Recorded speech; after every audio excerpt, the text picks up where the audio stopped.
নৃত্যাঙ্গন ও ছন্নছাড়া নাট্যগোষ্ঠীর পক্ষ থেকে সকলকে সুস্বাগতম এবং আন্তরিক অভিনন্দন জানিয়ে শুরু করছে আজকের অনুষ্ঠান।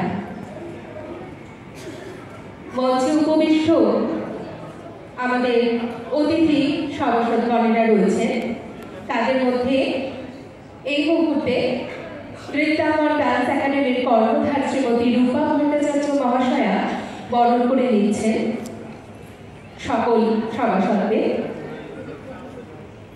এই মুহূর্তে আমরা সেই শুভ সন্ধিক্ষণের সাক্ষী হতে চলেছি প্রদীপ প্রজ্বলনের মাধ্যমে। এই তীর্থ দেবতার ধরনের মন্দির প্রাঙ্গণে যে পূজার পুষ্পাঞ্জলি সাজাইল সজল চয়নে, সায়াহ্নের সেই সায়োজন যে